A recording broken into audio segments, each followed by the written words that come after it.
选秀大年，在一众潜力新秀中，他不受瞩目，刚刚崭露头角就立即被球队交易。来到 NBA 的 SGA 经历了什么？大家好，这里是 Telfer， 我们一起来挖掘真实励志有趣的篮球文化。点赞过万，我会为大家带来故事的下一章。上一章中我们讲到 SGA 从加拿大来到美国，一步步成为田纳西州最棒的高中生，然后他又在肯塔基大学的天才少年中脱颖而出。大一结束 ，Shai 宣布参加 NBA 选秀，但是他会再一次被埋没在全美乃至全世界的天才球员之中。2018年 NBA 选秀被人们称为选秀大年，来自亚利桑那大学的内线巨兽德安德烈·艾顿与来自杜克大学的马文·巴格利三世都在大学中打出了20+10的数据，以及60%以上的真实命中率。来自俄克拉荷马大学的特雷杨则打出了历史级别的数据，他的得分和助攻领跑整个 NCAA D1。来自皇家马德里的欧洲天才卢卡·东契奇拥有最成熟的技术完成度，而来自密歇根州立大学的贾伦·杰克逊，他的防守与三分让他有潜力成为完美的新时代内线。来自德克萨斯大学的穆罕默德·班巴则拥有史上最长的臂展之一，而 Shai 所在的篮球名校肯塔基大学也有5人参加选秀，这其中凯文·诺克斯展现出了更好的天赋和运动能力，他在这个赛季中的表现也非常出色，在大多数的模拟选秀中，他的选秀前景比 Shai 要更好。相比之下 ，Shai 在赛季后半段发力，成为了球队首发，并在 SEC 锦标赛和疯狂3月中打出了自己的代表作。选秀前 ，NBA 管理层和媒体对于 Shai 的最大质疑是他的投篮。作为一名后卫，虽然 Shai 的三分命中率超过40%，但是场均只有1.5次出手。在模拟选秀中 ，Shai 被大多数媒体排在乐透边缘。但是 ESPN 的选秀专家 Jay Bilas 认为 ，Shai 是肯塔基这一届球员中最有天赋的一个，甚至超过了凯文·诺克斯。还记得1年前 ，Shai 甚至无法在 ESPN NCAA 的前100中找到自己的名字，而如今他已经能在 NBA 模拟选秀榜单中排进前20。但是 Shai 一定不会满足于这个排名。为了展示自己的天赋与能力，拥有更好的选秀前景，5月 Shai 来到了芝加哥参加 Draft Combine NBA 选秀联合试训。从1987年开始 ，NBA 开始在选秀前的1个月左右举办联合试训。联合试训相当于一个为期4至5天的大型群面，被邀请的球员们可以在全体 NBA 球队代表面前通过测量展示自己的静态天赋，可以在各种训练中展示自己的动态天赋，也可以在对抗赛中展示自己的实战水平。对于不被看好的新秀来说，这是一个消除质疑的好机会。2012年毕业于韦伯州立大学的大龄新秀达米恩·利拉德，就是通过联合试训出色的表现，帮助自己最终在第6顺位被选中。而对于热门新秀们来说，他们一般都不会参加联合试训。2018年的联合试训一共有69名球员参加，状元热门艾顿、巴格利以及贾伦·杰克逊都选择不参加，而卢卡·东契奇此时正在欧洲参加欧冠的半决赛，最终他带队夺冠，成功加冕欧洲之王。在体测环节中 ，Shai 的静态天赋不禁让人们想到2004年的高中生天才后卫肖恩·利文斯顿。他的穿鞋身高达到了1.98米，但是他的体重只有180磅，他的体脂率只有3%，这是 NBA 联合试训历史的最低。而他的臂展6尺11寸，是后卫中历史第3长的。联合试训之后，爆料大神 Woj 预计 Shai 会在乐透区被选中，但是 Woj 同时也透露 Shai 没有参加任何球队的单独试训。这只有2种可能：Shai 与球队进行了连 Woj 都不知道的极为秘密的试训，又或者 Shai 的团队希望确保他被特定的球队选中，比如拥有12号签和13号签的洛杉矶快船队，因此他可能拒绝了其他球队的试训。在没有参加球队试训的这段期间 ，Shai 找到了知名训练师 Olin Simplis 单独训练。Simplis 是 NBA 球员斯宾塞·丁威迪从小的训练师，也训练过勒维尔和杜兰特。而中国球员易建联、胡金秋、孙铭徽与郭浩文也曾经参加过他的训练。直至今日，他还是 Shai 的训练师。选秀前 ，Olin Simplis 带着 Shai 1天3练，专注于帮助 Shai 提高他的投篮。Shai 给予了 Simplis 最大的信任，而 Olin Simplis 教练对 Shai 也极尽赞美。他将 Shai 比作1.98米的克里斯·保罗，而保罗正是 Shai 从小最喜欢的球员之一。不久之后 ，Shai 很快就会遇到自己的这位偶像，这是后话了。终于，选秀之夜来到了。这帮年轻人来到了纽约布鲁克林的巴克莱中心，迎来了他们人生中的重大时刻。从小 ，Shai 就对艺术与潮流非常感兴趣，在篮球之外，绘画也一直是他的爱好。选秀之夜 ，Shai 选择让知名设计师 Joanna Alba 为他设计了选秀西装。这位设计师曾经为1000多位运动员以及演员设计过正装。最终 ，Shai 选择了这样一套以花卉作为主题的香槟色西装。选秀之夜，他想告诉所有人他对潮流的理解。这套花哨的西装获得了一些来自大众的关注，也正式开启了 Shea 在 NBA 中的潮流之旅。几年之后 ，Shea 逐渐成为了整个 NBA 潮流的代表人物。但是2018年选秀夜当晚，大家关注的焦点并没有落在他身上。那些备受瞩目的热门新秀，同样用自己的着装，将他们一生只有一次的选秀之夜变成了潮流之一。来自巴哈马的艾顿不负众望，成为了状元。他成为了第2位来自巴哈马的状元。他在西装内衬中缝上了自己祖国的国旗。成为榜眼的马文·巴格利3世则将自己的脸放在了西装的内衬中，并加上了自己的格言 Dream。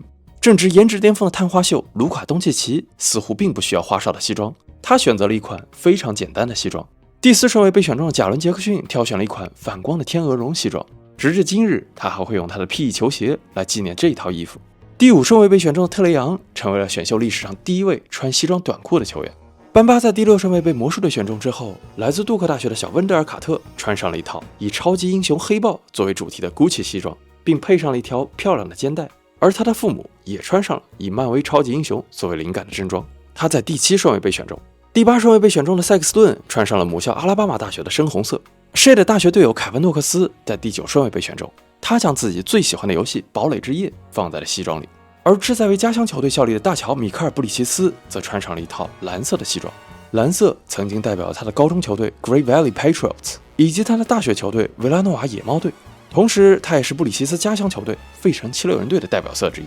但遗憾的是，76人队用10号签选中他以后，又立即将他交易到了太阳队，这让他错愕不解，甚至无比愤怒。比起 Shea， 以上这些球员的顺位更高，就连他们的穿搭都仿佛更受到媒体和大众的关注，他们似乎才是更耀眼的星。终于在布里西斯被选中之后，第11顺位夏洛特黄蜂选择了 Shea， 随后他被交易到洛杉矶快船。对于整个加拿大球迷来说，这是一件大事。2011年，特里斯坦·汤普森成为了第一个来自加拿大的乐透球。在他之后，本内特、维金斯、贾马尔·莫雷等人也在乐透区被选中，而 Shea 则成为了第8位加拿大乐透球。1年后的2019年选秀中，来自加拿大的年轻人们会再一次在 NBA 选秀中掀起风暴，这是后话了。对于 Shea 来说，尽管没能成为最亮的星，这却是他人生中最幸福的一晚。选秀夜当晚，第11顺位被选中的 Shea 很明显不是主角，但是很快他就将风头抢了过来。拉斯维加斯夏季联赛的5场比赛 ，Shea 将大学的所有技能全部带到 NBA。第1场对阵勇士的比赛中，他的运球假动作和变速让他随心所欲突破禁区；而第3场对阵火箭的比赛中，面对善于防守的新秀梅尔顿 ，Shea 得到了全队最高的25分。值得一提的是，这场比赛也是中国球员周琦在 NBA 中最亮眼的比赛之一。他在23分钟的时间中得到12分、8个篮板、5次盖帽，帮助火箭队取得胜利。夏季联赛的5场比赛 ，Shea 的全能表现让他入选夏季联赛最佳阵容。美中不足的是，他的3分命中率只有25%。在那之后 ，Shea 又利用休赛期剩下的时间，强化了自己背身单打的能力。很快，他的第1个赛季就要正式开始了。如果说夏季联赛中 Shea 让更多媒体和大众认识了自己，而赛季开始之前的训练营，他让教练和队友们认识了自己。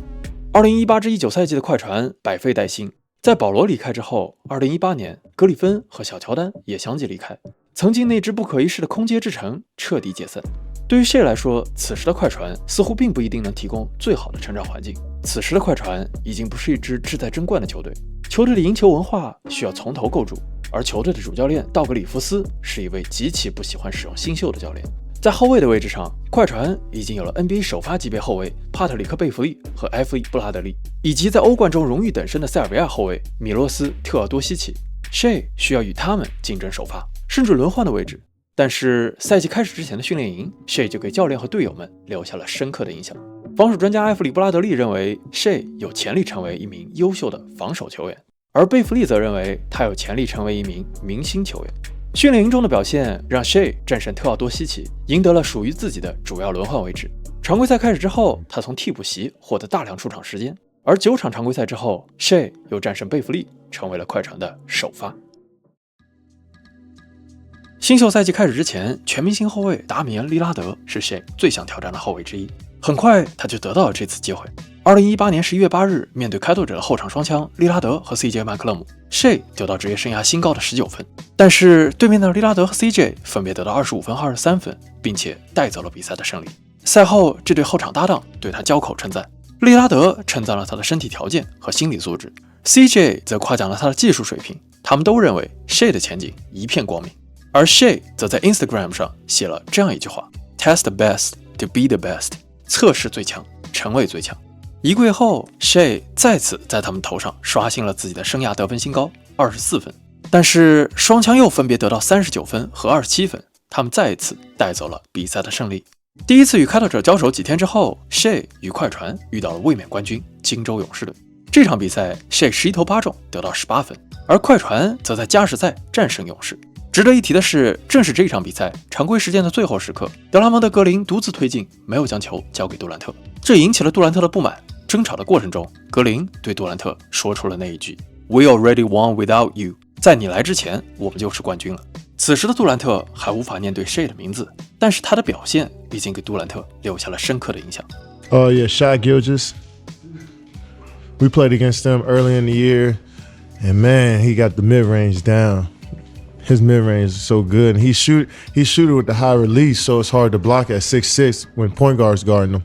Yeah. So you got to put a 2-guard on him, and he's still shooting over 2 guards. Right. So I'm like, man, that size and at that age, he's just going. And once you learn how to shoot the mid-range, I feel like the 3 ball is going to be easier for you to shoot because it's hard to aim at the mid-ranges like that. He knocking them down consistently.So I like that he's tall too for that position. So he's probably the guy that I'm like stood out the most because I never watched him. Shai 的表现似乎给了管理层更多信心。全明星之前，快船将球队得分王托拜亚斯·哈里斯以及与 Shai 同位置的布拉德利交易走。理论上 ，Shai 可以赢得更多上场时间，尤其是在第4节。全明星之前的59场比赛 ，Shai 的表现足够惊艳。他如愿以偿入选了 Rising Stars 新秀挑战赛，来到了全明星周末，代表世界队出战。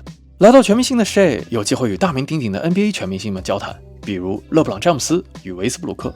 此外，他还结识了只有2年级，但是却已经入选全明星的本·西蒙斯。与他的对话给了 Shai 更多动力。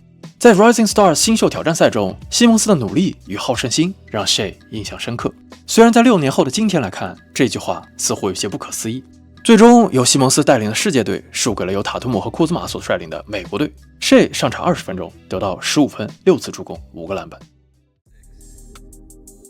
新秀赛季开始不久 ，Shai 就用自己的表现让很多人认识了自己，并且入选了全明星新秀赛阵容。但是，就像每一名 NBA 菜鸟一样，此时的 Shai 正在经历自己的新秀墙。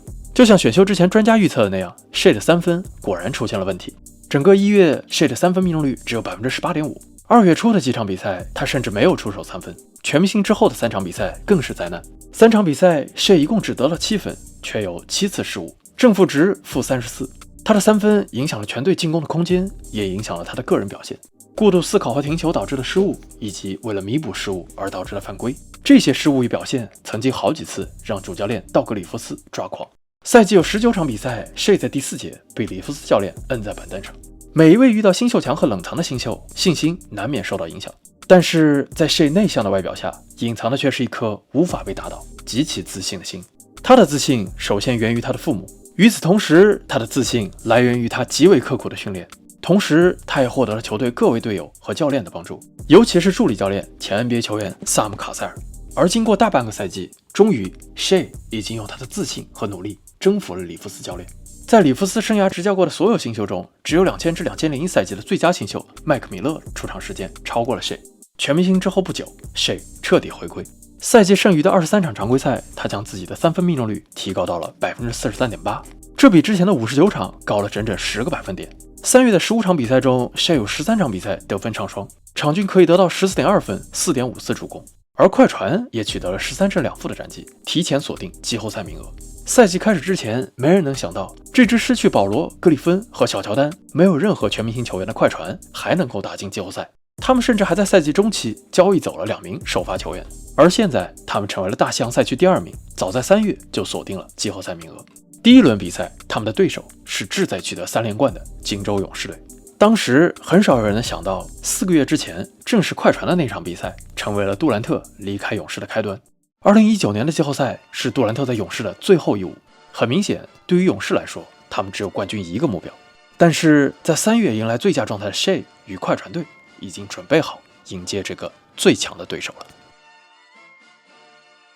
2019年季后赛，随着艾顿、东契奇、特雷昂等乐透秀的球队早早被淘汰，Shai 成为了唯一一名登上季后赛舞台的乐透秀。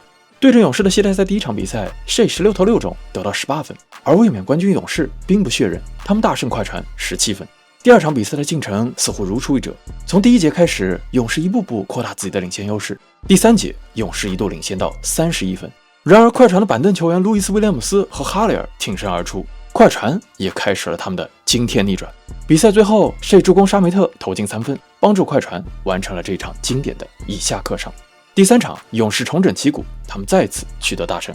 第二场和第三场，Shai的个人表现并不理想，两场比赛他合计12投3中，只得到11分。接下来的第四场比赛，如果快船输球的话，他们就会走到淘汰的边缘。经历了前两场不佳的表现，第四场比赛，勇士并没有将防守重点放在 Shai 这边。赛前，里弗斯教练专门为他设计了底角3分的战术，但是 Shai 有不同的想法。比赛前，他认真观察了自己之前几场比赛的录像，发现了属于自己的机会。他决定自己来接管比赛。比赛开场，只要格林和博古特被拉到外线，Shai 就可以轻松突破篮下。而如果防守球员不扑上来，Shai又可以直接在弧顶出手3分。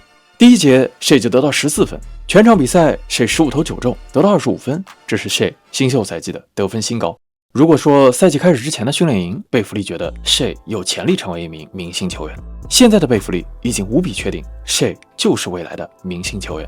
尽管这场比赛成为了Shai新秀赛季的代表作，第四节Shai没有再继续得分，而快船也最终输掉这场比赛。勇士这边，克莱汤普森20投12中，得到32分，而凯文杜兰特21投12中，砍下33分。整个系列赛，快船派出贝弗利尽全力去骚扰杜兰特，但是他并没有成功。第二场被逆转输球之后，杜兰特在采访中创造了一个名场面。Back and forth with Patrick Beverly, I'm Kevin Durant. You know who I am. Y'all know who I am. 在杜兰特说出这句话之后的4场比赛，他以57%的命中率得到41.5分。最后2场，杜兰特分别得了45分和50分，亲手终结了本轮系列赛，也给他最看好的新秀 Shai 好好上了一课。随着快船被勇士6场淘汰，Shai 的新秀赛季就这样结束了。就在快船被淘汰3天前，2019年季后赛首轮刚刚诞生了一个名场面。开拓者对阵雷霆的系列赛第5场最后时刻，利拉德用一记超远3分绝杀了比赛，并将雷霆队淘汰出局。电视机前，一位高中生目睹了这一刻，大为震撼。他即将前往圣塔克拉拉大学，开启他的大学生涯。此时的他还几乎没有任何进入 NBA 的前景。此时的他也不会想到，这一记绝杀也同时改变了他的未来。这是 Shai 在 NBA 的第一个赛季，他已经证明了自己的潜力。赛季结束 ，Shai 入选新秀第2阵容，差一点就能挤掉第1阵容中的贾伦·杰克逊或者巴格利。大家都在期待 Shai 能在休赛期进一步提高，尤其是增重。主教练道格里夫斯开玩笑说，希望 Shai 可以整点炸鸡来吃，让自己增重变得壮一些。Yeah, or some food, one of the two. Yeah, some fried chicken. You can get some in there. Chick-fil-A. Yeah. 但是还没有等到 Shai 实现大家的期待，2个月之后，一笔惊天交易发生了，而他也被卷入其中。2019年7月，快船用加里纳利、SGA 加上5个首轮签交易来保罗·乔治。在刚刚结束的2018-19赛季，雷霆队的保罗·乔治可以得到28分、8.2个篮板、4.1次助攻、2.2次抢断，入选最佳阵容1阵。而这笔交易也同时促成了当年的总决赛 MVP 科怀、伦纳德同时加入快船，进而让快船组成了自己的超级阵容。在一个赛季的相处中 ，Shai 已经用自己的努力征服了主教练道格里夫斯。在交易发生之前，里弗斯曾经询问过伦纳德，希望伦纳德可以等待 Shai 的成长。当然，里弗斯无法改变伦纳德的心意。交易完成之后，里弗斯教练打通了 Shai 的电话。Shai 可以理解球队的决定，但他仍然表达了自己的无奈。Well, wait a minute. What about me? 时隔5年，道格里夫斯承认他后悔了。Well, my reaction was we're getting Kawhi and Paul George. Was happy. Having said that, I did bring it up, and I did say, man, can we give them somebody else? Like, we cannot give up Shai. I even told Kawhi when he was saying, like, I need another guy. And Kawhi will verify. I kept saying, Kawhi, Shai's going to be a star. But how long? I said, I don't know how long, but he's going to be one. 除了这份无奈，对于 Shai 来说，他将这笔交易当做了自己前进的动力。如果没有这笔交易，我们也许见不到如今的Shai。而3年之后，雷霆又通过交易所获得的一个选秀权，选到来自圣塔克拉拉大学的杰伦·威廉姆斯。3年前，他就是那个看着电视见证利拉德绝杀乔治的孩子。如果没有利拉德的那记绝杀，也许就不会有乔治的交易，而他的命运也会完全不同。来到雷霆之后，知名媒体福布斯立刻讨论了 Shai 入选全明星的可能，但是在文章中也说到这样一句话：没有人能指望他能成为下一个维斯布鲁克。彼时，没有人能想到，短短5年之后，他会有机会成为雷霆队史的下一个 MVP。来到雷霆的 Shai 一步步走上了属于自己的王座。来到雷霆之后的 Shai 发生了什么故事？就让我们下一章再见吧。